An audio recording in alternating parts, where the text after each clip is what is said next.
मुझे लगता है, यानी देखिए, हमें थोड़ा अध्ययन करना चाहिए। मुझे लगता है कि जो भी तीन तलाक के पक्ष में बातें करते हैं, तीन तलाक की वकालत करते हैं, ये वोट बैंक भूखे लोग मुस्लिम बेटियों के साथ बहुत बड़ा अन्याय कर रहे हैं।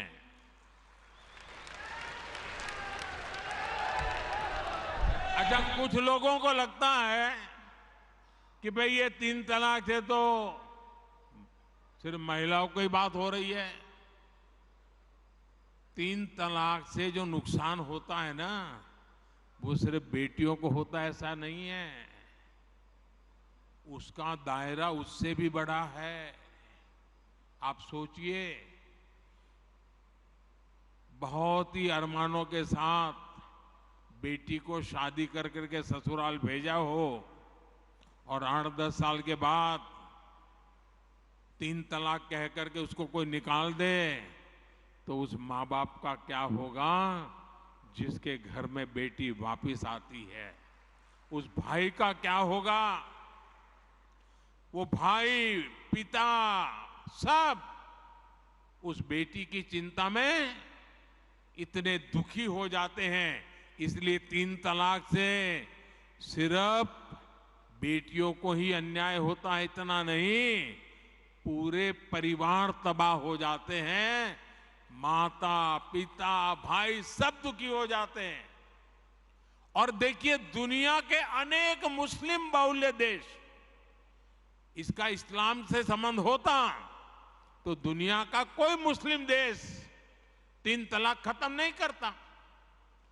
मुस्लिम बहुल्य देश जहां पूरी तरह इस्लाम राज्य है, वहां भी तीन तलाक बंद कर दिया है। मैं परसों इजिप्ट में था, मिस्र में था। मिस्र में, इजिप्ट में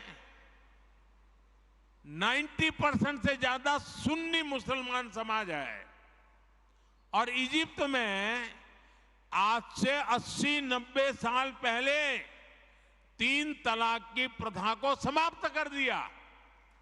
हमसे 90 साल पहले। अगर तीन तलाक इस्लाम का जरूरी अंग है तो पाकिस्तान में क्यों नहीं होता भाई?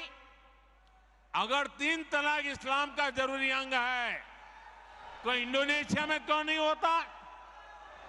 अगर तीन तलाक इस्लाम का जरूरी अंग है तो कतर, जॉर्डन, सीरिया, बांग्लादेश, ये तो सारे मुस्लिम बस्ती वाले देश हैं, वहां पर उनको बंद क्यों कर दिया?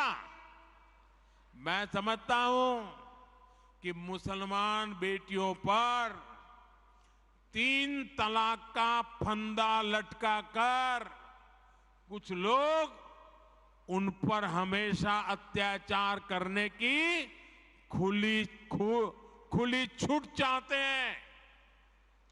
यही लोग तीन तलाक का समर्थन भी करते हैं और मैं जानता हूं कि इसलिए ही मेरी मुस्लिम बहनें, बेटियां, मैं जब भी जहां जाता हूं वो भाजपा के साथ खड़ी रहती है, मोदी के साथ खड़ी रहती है। साथियों, भारत के मुसलमान भाई बहनों को भी ये समझना होगा कि कौन से राजनीतिक दल उन्हें भड़का करके उनका फायदा लेने के लिए उनको बर्बाद कर रहे हैं।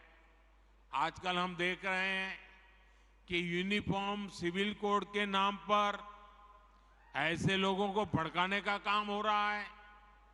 आप मुझे बताइए, एक घर में परिवार के एक सदस्य के लिए एक कानून हो, परिवार के दूसरे सदस्य के लिए दूसरा कानून हो, तो क्या वो घर चल पाएगा क्या? कभी भी चल पाएगा क्या? फिर ऐसी दोहरी व्यवस्था से देश कैसे चल पाएगा? हमें याद रखना है कि भारत के संविधान में भी नागरिकों के समान अधिकार की बात कही गई है।